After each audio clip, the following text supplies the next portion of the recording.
hero, di ba? A hero is an ordinary individual who finds the strength to persevere and endure in spite of overwhelming obstacles. Sino sabi niyan? Si Christopher Reeve. Lalo niyo ba yan? Yeah. Superman.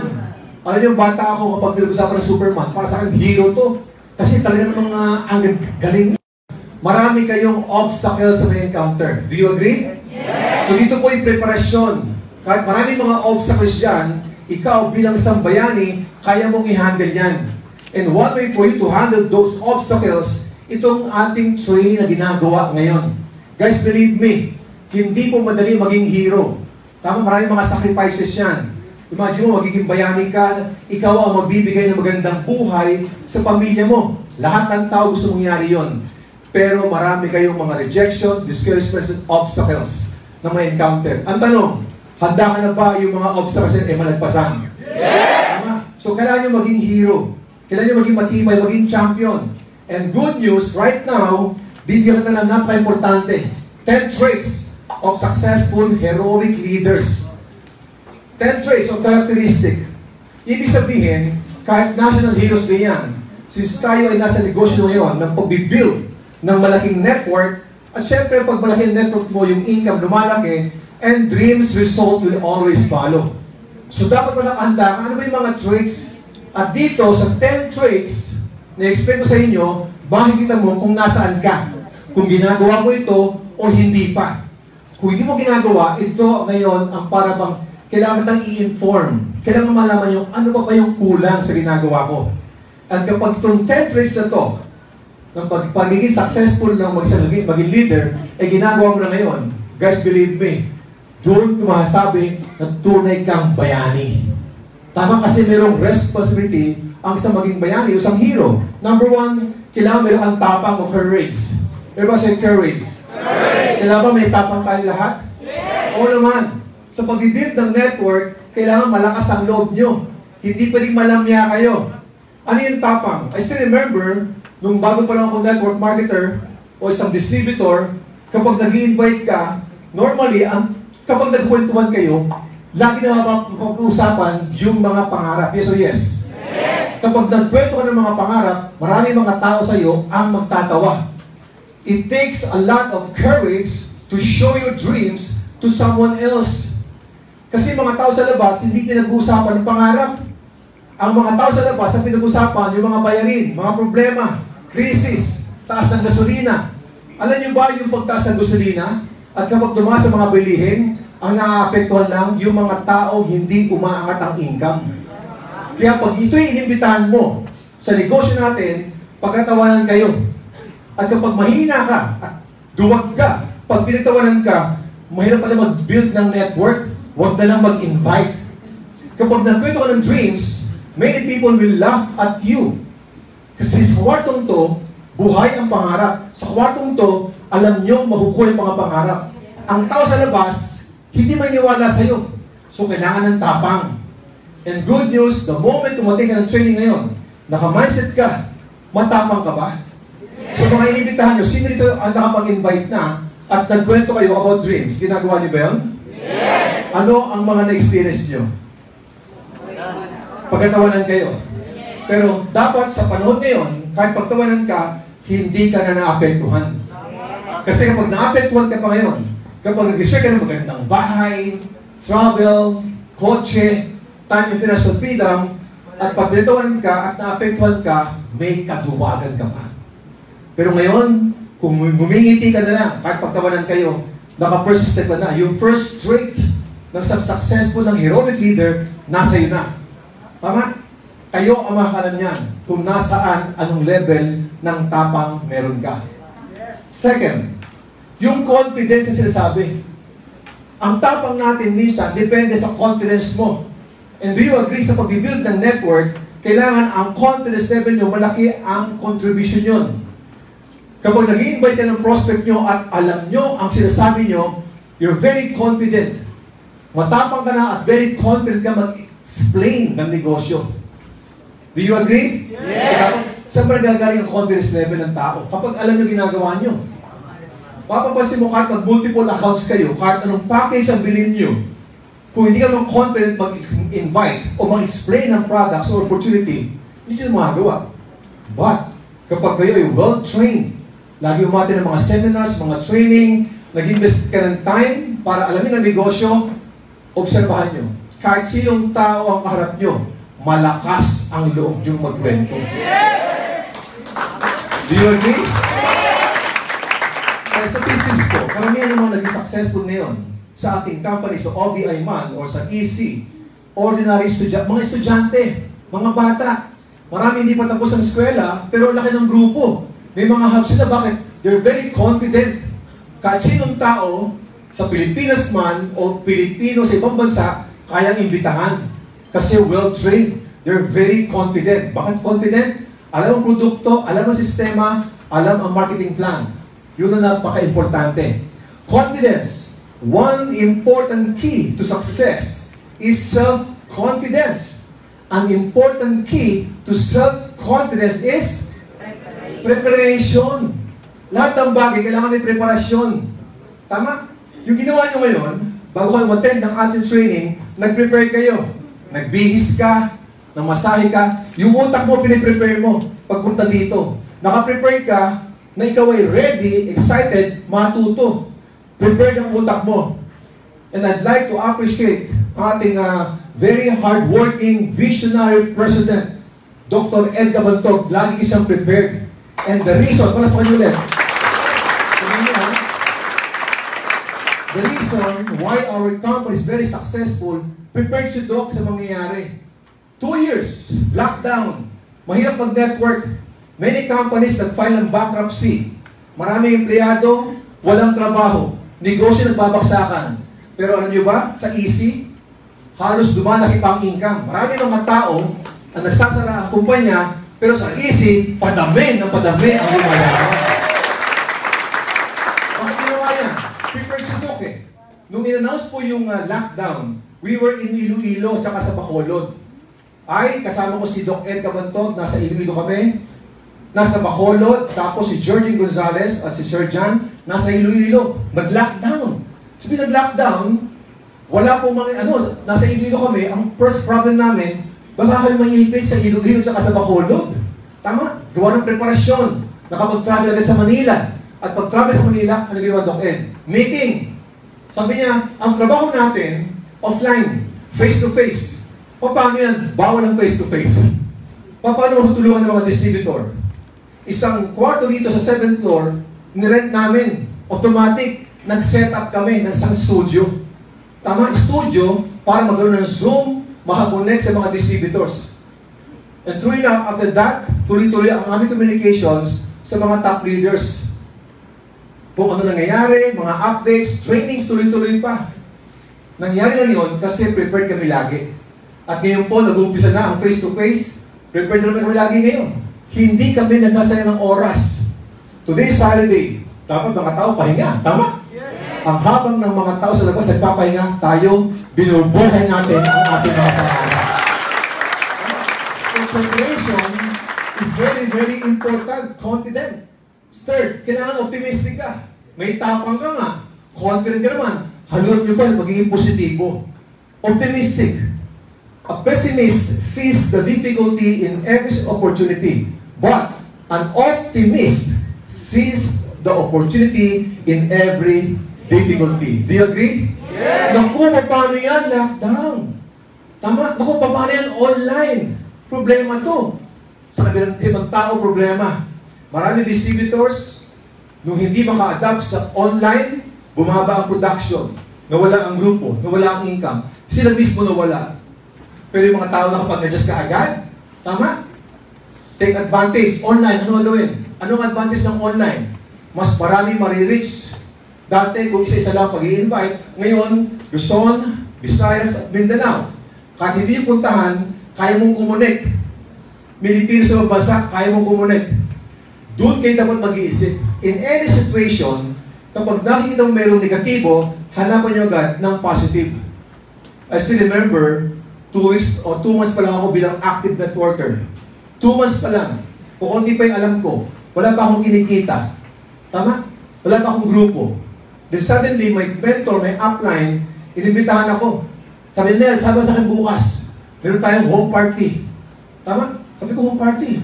Okay lang ako, presama ko dyan. Alam mo ginawa niya? Ang daming taong attendees dyan sa may Orangbo. Nasa 50 to 20 people.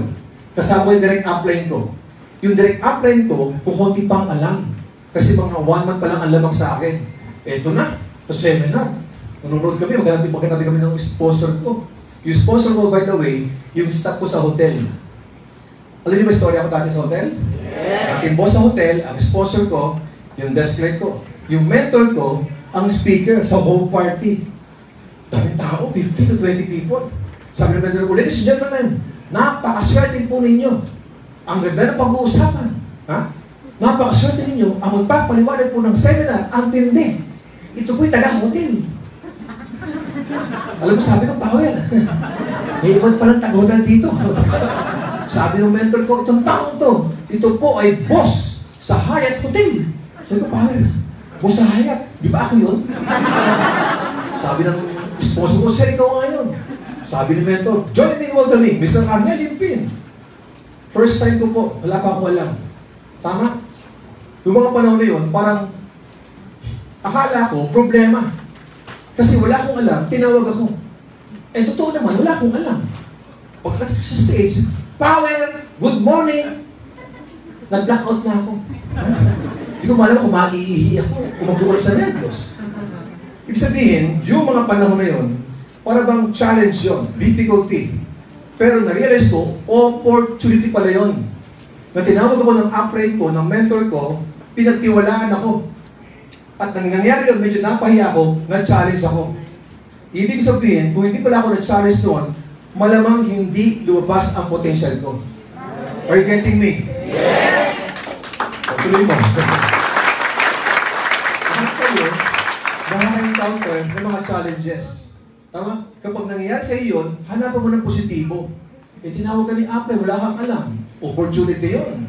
So, ginawa ko, nag-practice, malaya ko na lang, naging regular na ako speaker, lumaki yung grupo ko, lumaki yung income ko, at nakatulong ako na maging inspirasyon ng maraming tao.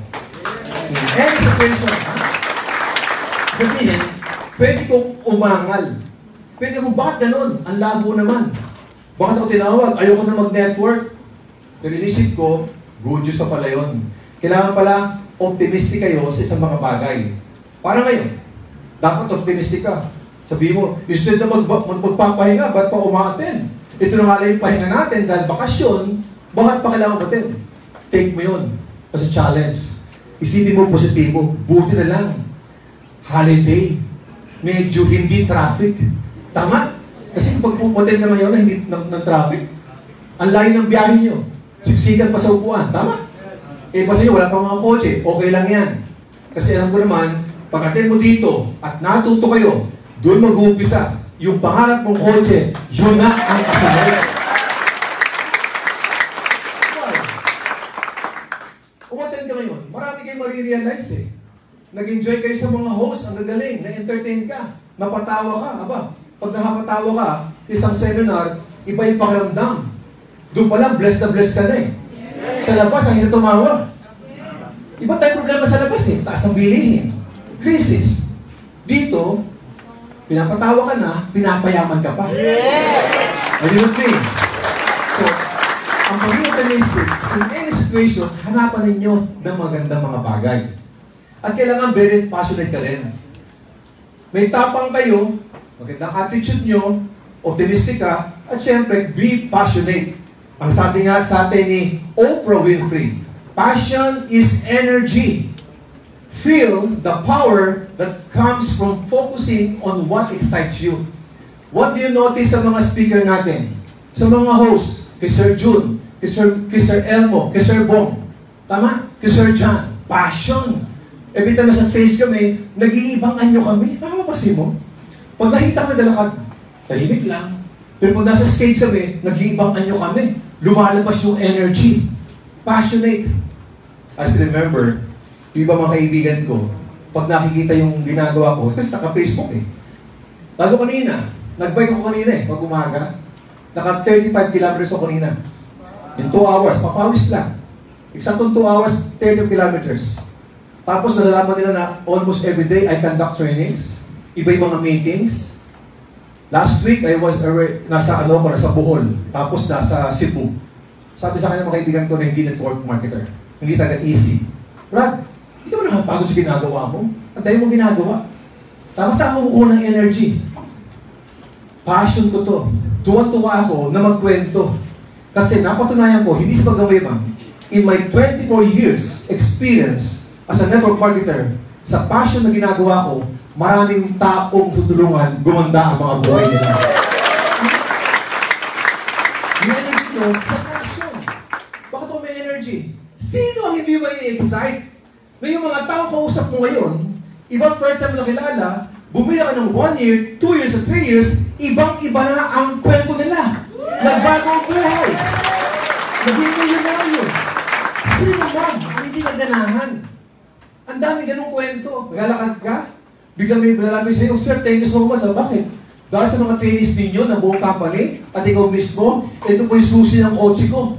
Ito po yung resulta. Maraming salamat sa'yo. Hindi mo kilala yung tao.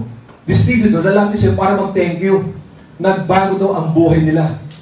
So, ibig sabihin, kaya kami very passionate every time we conduct trainings kasi alam ko, ramdam na ramdam ko, ang next, kung ikaw yung milyonaryo ngayon, ang next na magiging milyonaryo dito, ikaw nakatabi.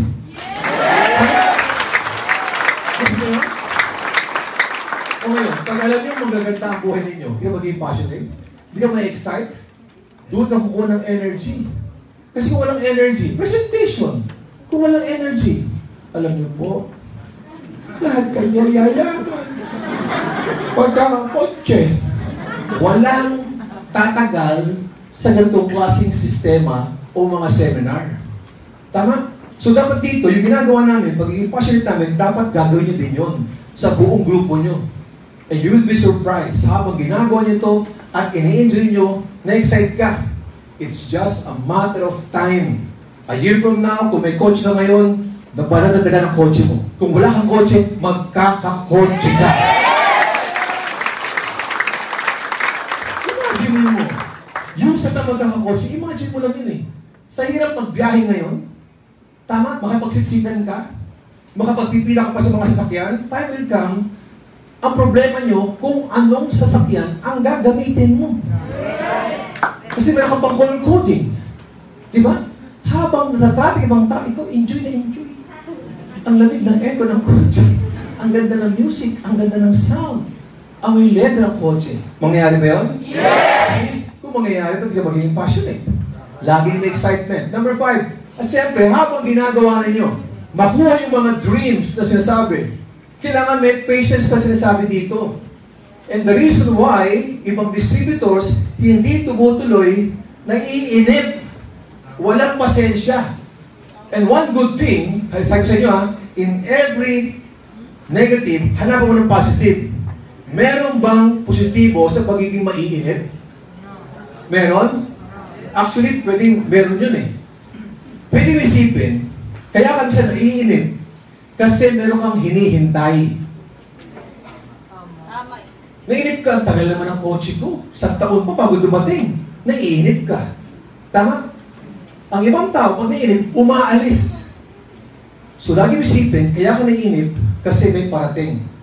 No offense, marami empleyado, employed ng 10 years, 20 years, hindi naiinip. Kasi walang hinihintay. Tama. Ang buhay the same. Marami ka empleyado, 5 years, 10 years, asipag, sip-sip sa boss. Pero ang buhay the same. Hindi naiinip. So, inip, meaning, pag nainip ka, kasi alam mo, may parating. At alam mo parating, matuto ka maghintay. At habang hinihintay mo to, yung kotse mo, yung pagiging GA mo, pagiging MC mo, i-enjoy mo. Tama? Sabi nga dito, isang Greek proverb, patience is not the ability to wait, but the ability to keep a good attitude while waiting. Isabihin, habang hinihintay mo yung kotse mo, habang hinihintay mo yung mga grupong dating sa'yo, kailangan maganda pala yung attitude mo. Siguro mga 12 years ago, 12 or 11 years ago, nung nagkaroon po ng travel, sa Hong Kong. More than 500 distributors ang nag-qualify. At isa ako sa nag-asikaso. Ako nag-asikaso sa Hong Kong, 500 distributors. Siyempre, may meeting yun. Inaris mo gagawin. Ito nangyari. Maraming mga distributors ang first time nagpunta ng Hong Kong. Nasa Disneyland na. Nagkataon holiday, ang dami tao sa Hong Kong sa Disneyland. Alam niyo yung roller coaster? Alam niyo yung roller coaster? Masarap makapag-tour kapag ang tour sa sumasagot. Tama ba yun? Sagot na kayo, pwede ba yun? Alam niyo yung roller coaster? Maraming tao excited na sumakay sa roller coaster. Eto na. Nakapila ako at merong distributor akong katabi. During the time, since holiday, it will take an hour or two bago ka makasakay ng roller coaster. Alam mo, yung katabi kong distributor, first time, sabi niya, nagdagabog eh. Ano ba naman to? Mahaba-haba ng pila. Tama? Nakakainit naman. Umaangal siya.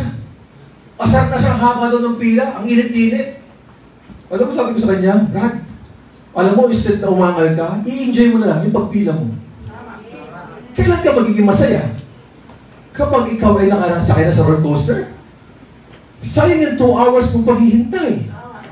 I-enjoy mo lang. Habang hintay tayo dito, kasama naman kami, at hindi lang ikaw nakapila. Madami. Mas marami pa sa likuran eh. I-enjoy natin. Yung mga nakisigawan, yung mga sumusuka, Panoorin mo lang, i-enjoy natin. Hindi mo mawala yan, turn mo na. At ma-enjoy mo yung roller coaster na pinapangarap mo. Gets nyo ba ako? Now, the same thing sa ibang mga distributors. Ano ba yan? Ang tagal ng grupo ko, hindi pa ako GA, hindi pa ako MC. Wala pa akong kotse. Nakakainis. Nakakainip. Alam nyo, instead na mag-complain kayo na wala pa ang kotse nyo, wala pa yung grupo nyo, i-enjoy nyo yung process. Every time kayo nasa training, i-enjoy mo. Kapag nag-i-invite ka, i-enjoy mo. Either online or offline, i-enjoy mo. Kailangan mag-i-enjoy. Pag may kotse ka na, what if ang kotse mo, makuha mo pa after 2 years? Sabihin, 2 years ka, na kinawawa mo sarili mo sa galit. Yes, siya ako? So ngayon pa lang, kahit first day mo ngayon, kaka-join mo pa lang sa EC o sa OBI, enjoy the process. Be excited. Pagdating ng kotse mo, mas mahutuwa ka. Walang nasasayang sa'yo. Because you don't deserve na maging malungkot. Tama ba yun? Yes! Alam niyo magiging yayaman kayo? Yes! Alam niyo yayaman kayo? Yes! Kung alam mo yayaman ka, kailangan ngayon pa lang maging masaya ka. You must first begin by knowing that you have already arrived. Hindi niyo malukuha yung success nyo, pero alam niyo, makukuha mo yan.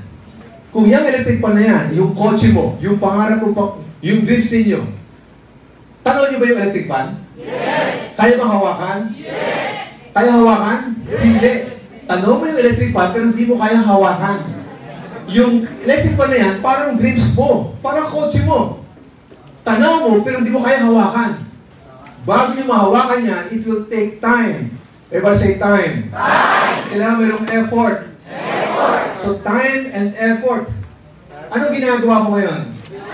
Ako ba'y naglalakad? Yes! Ako ba'y nag-consume ng time? Yes! Meron ba akong effort na binibigay? Yes! Meron bang time? Yes! Merong effort? Yes! May time? Yes! Merong effort? Yes! May time? Yes! May effort? And finally, kaya hawakan ng pangalan! Yes! Sabihin, habang naglalakad ka, dapat masaya ka. Ini-enjoy mo, yes, power. Diba? Puyat na ako. Gutom. Walang pera. Walang pumasay. Okay na yan. Ngayon lang yan. Time will come. Ang dreams mabubuhay.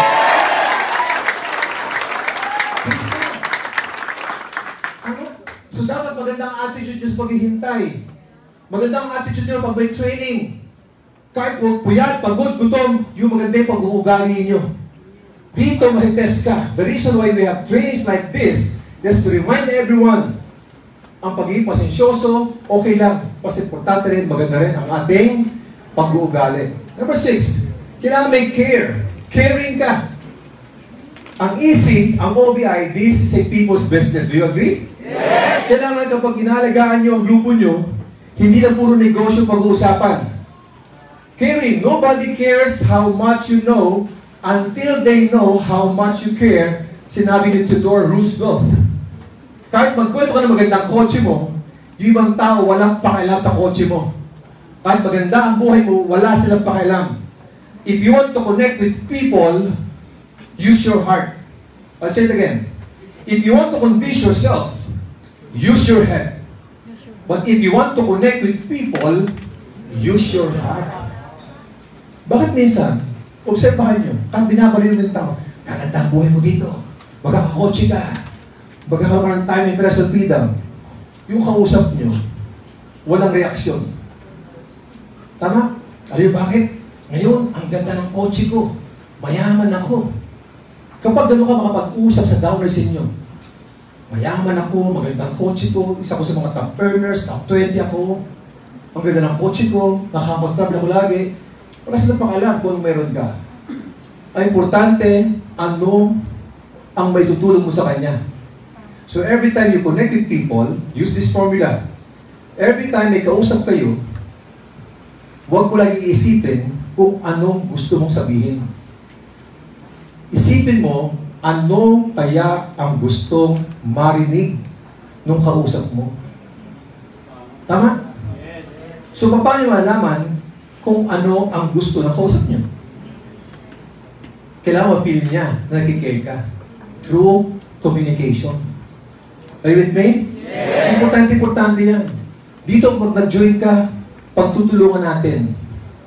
Kailangan ma-feel niya na kahit wala ka pang, kasi minsan may mga distributor na, oh, downline, kumusta ka na? May pay ka ba ngayon? Wala pa apply niya. Wala pa! Tabi-tabi ka nga sa akin, wala ka siya. Minsan, pagkausap ko yung mga grupo nyo, pinag-usapan lagi yung goal. Pinag-usapan lagi yung production. Totoo yun, kasi negosyo to. Pero kailangan nyo rin magbigay ng oras. Kailangan feel nila na kahit wala pa silang grupo, walang kinikita, importante sila sa inyo. Ano? Kahit yung position mo ay SE pa lang, kahit konti pa lang kinikita mo, kapag na-feel ng mga bagong downline mo na you care sa kanila, believe me, kaya nila mag-stay. Kasi na-feel nila yon. Ang tao gusto ma-feel lagi na sila ay importante. At kailangan ipakita mo sa kanila yon. Hindi yung okay lang sila pag may production, kapag wala na, wala lang kwenta. You have to motivate, train, inspire, lead your group. Importante yun. But by the way, how can you train? How can you motivate? How can you inspire yung downers inyo kung wala kayong alam? Kaya itong trainings na to, ito yung part para malaman nyo paano mo i-guide, i-lead, i-motivate, i-inspire, at i-train ang downer ninyo. Show them care. Tama? Kaya po, ang laki ng respeto ko sa mga mentors ko. The late Francis Miguel, Jude Kitanar, tama? Ito yung mga tipong tao na, imagine nyo, wala pa ako resulta before bilang network marketer, pero alam ko yung suporta sa akin. Yung pagbibigay ng time, nagbibigay ng time sila sa akin para ako turuan, i-guide, ang laking bagay yun. Number 8, integrity. Everyone say integrity. Importante ba sa mga successful traits ng isang leader, yung integridad? Yes. Integrity is doing the right thing even when no one is watching. Yun ang integridad. Ginagawa mo daw isang bagay na tama kahit walang nakatingin. Kasi minsan mga tao gumagawa ng tama pag pinakatingin sa kanila. Pag wala siya apply, yay! Puro kalungkot na ginagawa. Mga against sa company policy. Sabihin, ngayon pa lang, importante ang integridad mo. Money result will always follow. Huwag niyo habulin. Huwag kayong sanong humawak sa pera. Ang pera ay sumusunod. Ang resulta ay sumusunod. Aanin mo ang malaking income nyo. Maging top earner ka. Wala ka ng integridad. Tama? Paano kayo respeto ng grupo ninyo? Mas maganda yung pag naglalakad ka, si upright, power yan. Ang yaman na, napakatamang tao pa. Dapat ganun. Gusto yung mangyari sa inyo yan? Yes! So dito, I'd like to remind everyone kasi wala kayong choice. Yayaman at yayaman ka. At pagyaman nyo, sabayan nyo ng humility, ng magandang pag-uugali, at integridad. Kaya ba gawin yan? Yes! Kaya gawin yan. Number 8. Ito na, selflessness. Day after day, ordinary people becomes heroes through extraordinary and selfless action. Ibig sabihin, kaibigan, hindi mo dapat dito isipin lagi ang sarili mo. Yun din minsan ang maling ginagawa o sablay na ginagawa ng maraming leaders. Laging sarili niya ang iniisip. Paano ko yayaman? Nakakalimutan yung formula dito. If you want to become successful, ang dapat yung gagawin, uunahin ninyo yung grupo nyo na maging successful.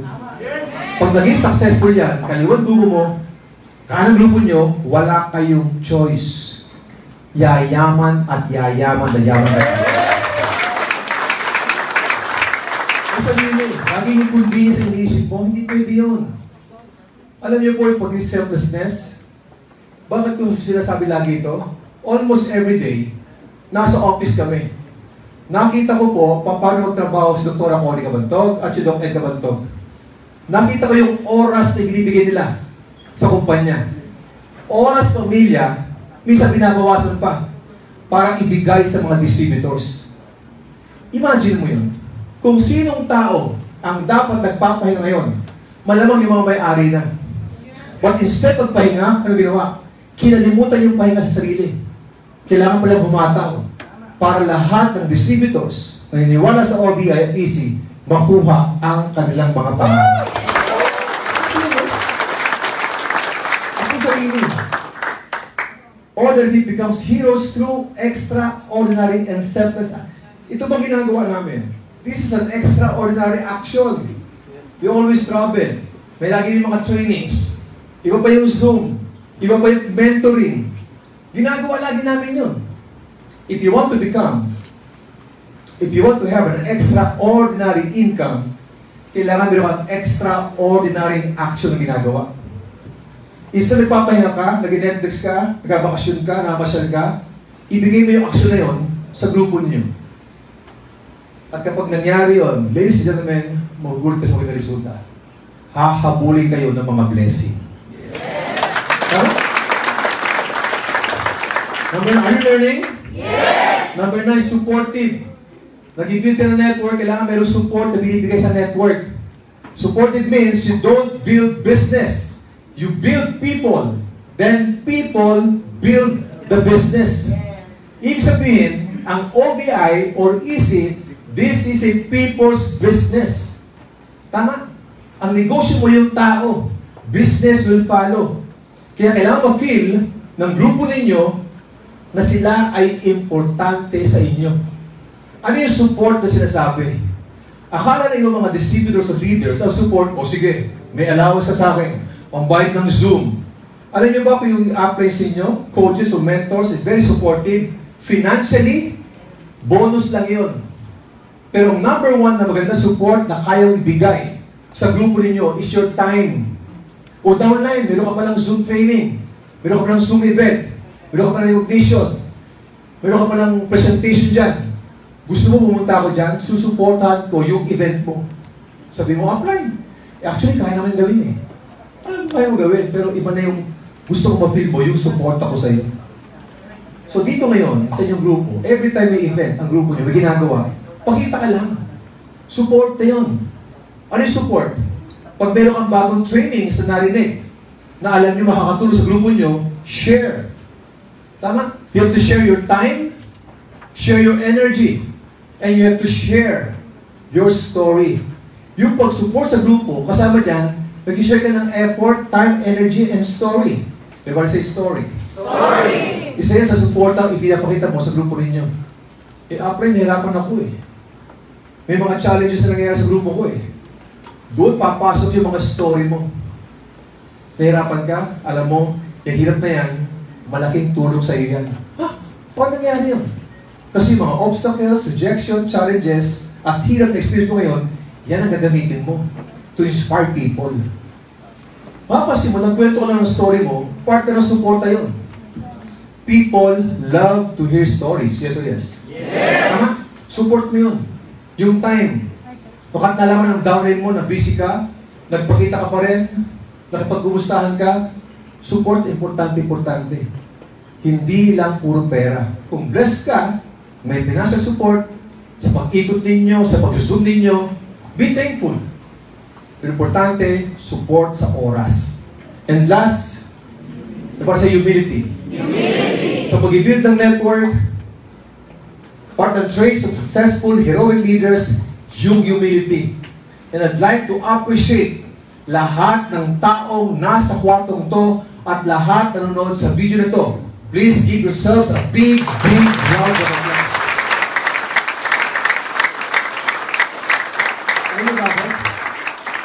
Especially yung mga malaki ng grupo, kumikita na, umattend ka pa rin ng training, that's sign of humility. Kasi pwede sabihin ay, may training pala yung mga trainers dyan. Sir John, Sir Jurgen, Sir Arnel, alam ko na yan. Tama? Pagbukas na ng YouTube Lahat ng trainers nandun, alam ko yan. Hindi na ako a-attend. Kaya gusto ko i-appreciate kasi pinili nyo pa rin umattend, the sign of humility. Pwede sabihin ng alam ko na yan. Instead, sabihin mo, alam mo na yan, nagbigay ka pa rin ng time, ipinakita mo. Why? Ano advantage niya? Kung bago ka pa sa network na to, sa business ito, pagpagito ka, nag-humble down ka, nag-open mind ka, lahat ituturo sa'yo, ma-absorb mo. Gets? Yes! Paano yung mga leaders nyo, mga appreciate nyo?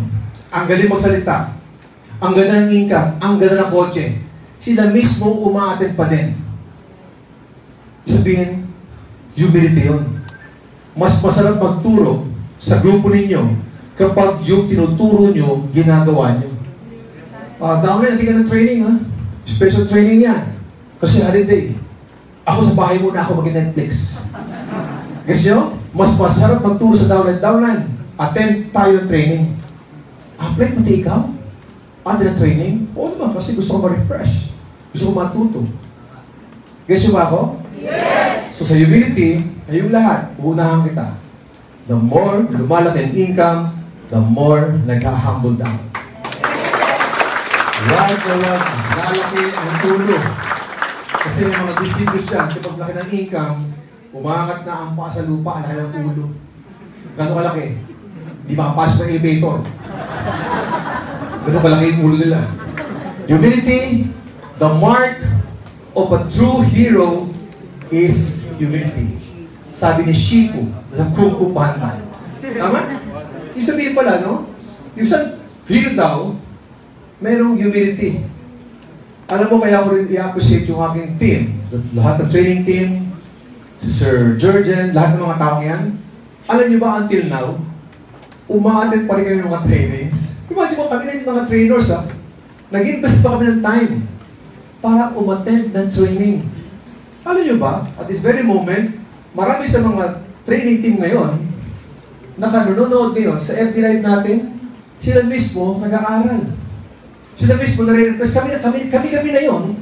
Pag may mga trainers na nagsalita, kami mismo nanonood at nahinginig pa. Kasi alam namin, meron pa rin kaming natutunan. Kaya ngayon, sa National Heroes Day, gusto ko malaman nyo, sa OBI at sa EC, kayo ang tunay na bayani. Okay? With everyone, God bless. Sa milyon! Sa milyon! Sa milyon! Sa milyon! Sa milyon!